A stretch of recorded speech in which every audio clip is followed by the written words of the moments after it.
Hello and welcome back to Instagram for Bosses. I'm your host, Andrea, and my mission is to simplify Instagram marketing so you can consistently attract ready-to-invest clients without posting every day or living on your phone. And today's episode is a little different. Today, I want to unpack my Instagram strategy for 2026, but not in a here's my content calendar kind of way, more in a here's how my thinking has evolved kind of way. Because if you're an established visually led service brand, especially in beauty, bridal, or lifestyle, there's a good chance that you've outgrown the way you've been approaching Instagram too. And that doesn't mean you're doing it wrong. It just means your business has matured, your standards have lifted, your time is more valuable, and your energy is more protected. Now it's time for your strategy to reflect that. If I'm completely honest, the last few years of business have looked very different for me. I became a mum, I was navigating client delivery, team management, growth, and trying to work on my own marketing in whatever cracks of the day I could find.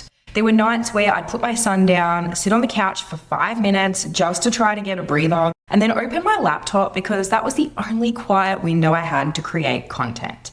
And when you're that tired, you don't create strategically, you create reactively. You post because you should. You show up inconsistently and you talk broadly instead of specifically. And here's the thing, you can be brilliant at what you do, helping your clients build structured, strategic Instagram systems and still not prioritize your own marketing at the same level. That was me.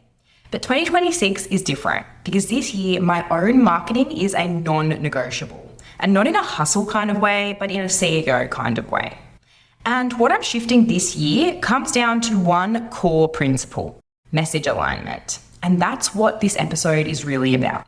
So let's talk about what I actually mean when I say message alignment. Because it's not just about clarifying your niche, it's about speaking in a way that reflects the level of client you actually want. Let me give you a clearer example.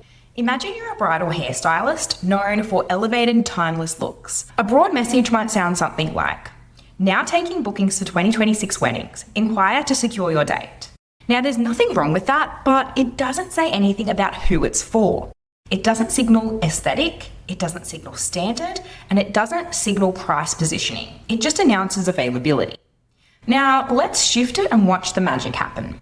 An aligned message might sound something like, for brides planning a refined editorial-style wedding who want their hair to feel polished, modern, and effortless in every photo. Notice the difference? The second message isn't about dates, it's about identity. It signals that this is for a bride who cares about aesthetics, who values polish, who wants to feel considered, and who likely isn't shopping for the cheapest option. It filters without saying luxury, and it attracts without having to chase. Here's another example. Imagine you're a high-end bridal planner. A broad message might sound something like this. We help couples plan their dream wedding stress-free, whereas a dialed-in aligned message sounds more like this. We work with couples who value seamless execution, elevated guest experiences, and a wedding day that feels intentional, not chaotic. That second message quietly says, we are structured, we are detail-driven, we operate at a certain standard. And that's what message alignment does. It communicates level, maturity, who should lead in and who shouldn't. And if you're attracting misaligned inquiries, it's often not because your work isn't good enough. It's because your messaging is still sitting at a broader level than your standards. That's the shift I'm making in 2026. I'm not speaking to everyone who needs Instagram help. I'm speaking to established, visually led service brands who understand Instagram is part of their reputation infrastructure. And when you get specific like that, you feel calmer. Because you're not trying to please everyone in the room, you're speaking directly to the person you want to work with. There's something else that shaped my 2026 strategy, and it wasn't a metric, it was a decision. At the end of last year, I let go of a client. On paper, it made no sense. Revenue is revenue, right? But this client was lower ticket, and while there's nothing inherently wrong with that, the issue was that they required significantly more time than most of my higher paying clients. There were constant delays with approvals, we were always chasing resources, invoices were never paid on time, and there was friction in the process. And what I started to notice wasn't just the operational strain, it was the energy drain. My team felt it and I felt it. There was subtle resentment creeping in, not toward them as people, but toward the misalignment. Because the truth is, when your messaging is slightly broad, you attract slightly misaligned clients. Not bad clients, just not ideal ones. And when you're operating at a certain level in business, that misalignment becomes expensive. Expensive in time, in mental load, and in team morale. That experience forced me to look at my own marketing and ask, am I clearly signaling who we're for and who we're not for? Or am I leaving the door open too wide? And I realized something important. Not all money is good money. Revenue that costs you energy, structure, and alignment is rarely sustainable. And if I say I want to work with premium, established, quality-driven brands, then my messaging needs to reflect that. It needs to filter, it needs to communicate standard, and it needs to speak to the people who value strategy, respect process, pay on time, trust expertise, and understand long-term marketing. Because when you work with aligned clients, the work feels lighter, even when it's more complex. And when it's misaligned, it feels heavy, even when the invoice is paid. So for 2026, for me, it's about alignment over volume. Fewer clients, better fit. Higher trust, calmer operations. And that shift starts with messaging, because your content sets the expectation before the discovery call ever happens. The decision to let that client go forced me to look at something else too. What was I actually optimizing my Instagram for? Because if I'm being honest, there were seasons where I felt disappointed by my metrics. A reel that only got 300 views, a follower count that didn't jump dramatically, posts that didn't feel explosive. And when you're tired, when you're stretched, when you're in the weeds, those numbers can cut deeper than they should. But here's what shifted for me. I stopped asking how many people saw this and started asking, did the right people move? Because for a high-ticket, service-based business, volume is not the game, alignment is. If you're a bridal stylist charging $3,000 per wedding, you don't need 100 clients per month. You need maybe 5 to 10.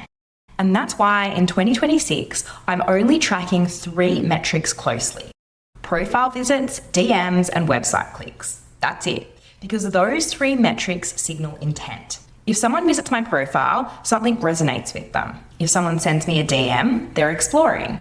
If someone clicks on my website, they're considering working with us. That's movement, everything else is noise. And when you focus on intent metrics instead of vanity metrics, something interesting happens. Your content becomes sharper. You stop performing for reach and you start communicating for resonance. You write for the person you want in your inbox, not the algorithm. And that changes your energy completely because popularity is public, but profitability is private. And premium brands operate privately. They don't need applause, they need aligned buyers. So if your Instagram is feeling frustrating, it might not be because it's not working. It might be because you're measuring the wrong thing. And once I recalibrated from that lens, everything felt calmer, simpler, and far less stressful. Once I stopped chasing popularity, something else shifted. I stopped feeling pressure to post every single day. Because if I'm being real, there was a season where I felt like if I wasn't constantly visible, I was falling behind. Post more, show up more, be louder, be on every platform. And when you're already tired and navigating motherhood, clients, team, and life, that kind of pressure is just unsustainable. It leads to rushed captions, half-formed ideas, inconsistent tone, and ultimately burnout. And here's what I realized. If your message is aligned, you don't need constant output. You need consistent clarity. That's very different. In 2026, I'm committing to a posting rhythm that I can actually maintain. Not one that impresses people, one that supports my life. Because if you can't sustain your content pace for 12 months, it's not strategic, it's reactive. And premium brands don't operate reactively, they operate deliberately. So what's the consistency that I'm committing to? I'm aiming for 3 to 4 feed posts per week, including reels, and showing up on stories on weekdays only. That's it. No more, no less. Now, this is where structure comes in. I'm being far more intentional about how I use my 3C framework this year. Not every post is meant to convert. Some are there to attract attention, some are there to build trust, and some are there to prompt action. And when you're exhausted and posting sporadically, everything blurs. You might accidentally post 5 attraction posts in a row or overeducate without ever talking about your offer. Or maybe you soft sell without enough context, and then you wonder why inquiries feel inconsistent. Structure fixes that. It removes emotion from performance, and it stops Instagram from living in your head. And this is important because when you're clearer in your messaging and calmer in your frequency, you naturally talk about your offers more confidently. Not in a pushy way, but in a matter-of-fact kind of way. After all, if you don't talk about what you do, how can people buy from you?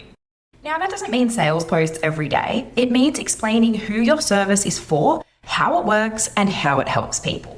Setting expectations and normalizing investment, because aligned buyers aren't scared of clarity, they're reassured by it. And that's the shift. Less output, more intention. Less noise, more structure. Less performing, more positioning. When I look at my Instagram strategy for 2026, it isn't louder, it's clearer. Clearer in who I'm speaking to, in what I'm measuring, and in the standards I'm holding. Not more output, but more refinement.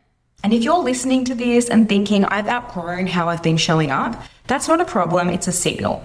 Maybe your business has evolved. Maybe your time is more valuable. Maybe your standards have lifted and your messaging just hasn't caught up yet. Because when your message aligns with the caliber of client you want, your marketing becomes calmer, your inquiries become clearer, and delegation becomes possible. So here's your next step.